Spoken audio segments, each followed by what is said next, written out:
નમસ્કાર દર્શક મિત્રો, હું છું એન્કર અર્પિતા પટેલ। દેશભરના તાજા અને સચોટ સમાચાર આપણી ભાષામાં જોવા માટે A1 અભિપ્રાય ન્યૂઝમાં આપનું હાર્દિક સ્વાગત છે। હવે જોઈએ મુખ્ય સમાચાર। 90% દિવ્યાંગ નરાધમને દુષ્કર્મના કેસમાં 20 વર્ષની સખત કેદની સજા। ધોરાજી સેશન કોર્ટે સગીરા સાથે વારંવાર દુષ્કર્મ આચરનાર સુરેશ માવીને ફટકારી સજા। પગથી દિવ્યાંગ હોવાનો બચાવ કોર્ટે ફગાવ્યો। કુમળીભાઈની દીકરીને લલચાવી ફોસલાવી આચર્યું હતું દુષ્કર્મ। માત્ર 7 સાક્ષીઓની તપાસ બાદ ટૂંકા ગાળામાં જજ અલી હુસેન શેખ સાહેબે સંભળાવ્યો ઐતિહાસિક ચુકાદો।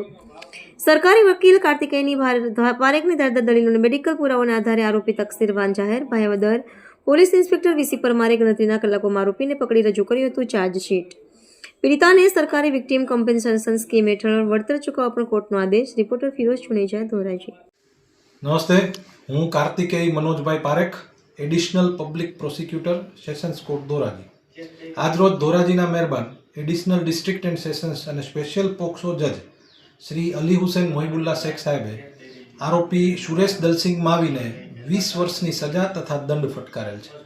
બનાવની વિગત એવી છે કે ભોગ બનનાર 15 વર્ષથી પણ નાની છે અને આરોપી લગભગ 29 વર્ષ જેવો, એટલે ઓલમોસ્ટ ડબલ ઉંમરનો તફાવત હતો। ભોગ બનનાર શાળાએ જતી હતી ત્યારે આરોપી એને ચિઠ્ઠી આપી કે આપણે સંબંધ રાખવો છે, તારે પ્રેમ કરવો છે। એકદમ ઇનોસન્ટલી ભોગ બનનાર એવું પૂછ્યું, પ્રેમ એટલે શું, એ મને નથી ખબર। એટલે આરોપી તેને સમજાવે છે। બાદમાં ભોગ બનનાર તો ઝૂંપડામાં રહેતા, એટલે એના ઝૂંપડા પર જઈને પણ શરીર સંબંધ બાંધે છે અને ફોસલાવીને ભગાડી પણ જાય, ધમકાવે પણ છે। આ બધા સંજોગો વચ્ચે ભોગ બનનારની માતાએ વીસી પરમાર ભાયાવદર પોલીસ સ્ટેશનના પીઆઈ રૂબરૂ ફરિયાદ લખાવી। ગણતરીના કલાકોમાં જ વીસી પરમારે આરોપીની ધરપકડ કરી લીધી અને ભોગ બનનારે જજ સાહેબ રૂબરૂ, એટલે કે ઉપલેટાના મહેરબાન chief judicial magistrate D Y Patel સાહેબ રૂબરૂ પણ પોતાનું નિવેદન આપ્યું। આ બધા સંજોગોને લઈને ચાર્જશીટ કરી દેવામાં આવી। ચાર્જશીટ પછી ચાર્જ ફ્રેમ થયો। સરકાર પક્ષે 7 વિટનેસ તપાસવામાં આવ્યા।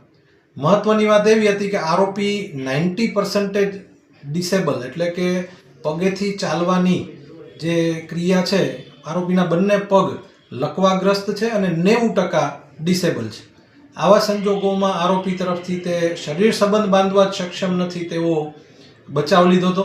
જ્યારે સરકાર પક્ષે દલીલ કરવામાં મારા તરફથી આવી હતી કે ભાઈ શરીર સંભોગ છે શારીરિક પ્રક્રિયા, પણ વધારે માનસિક અસર એની હોય છે અને ડૉક્ટરે સર્ટિફાઈ કરેલું છે કે આરોપી શરીર સંભોગ કરવા માટે સક્ષમ હતો। તેના વીર્યના પણ નમૂના લેવાના છે। આ તમામ સંજોગોને ધ્યાને લઈ અને આરોપીને તકસીરવાન ઠરાવી 20 વર્ષની સજા અને દંડ ફટકારેલ છે।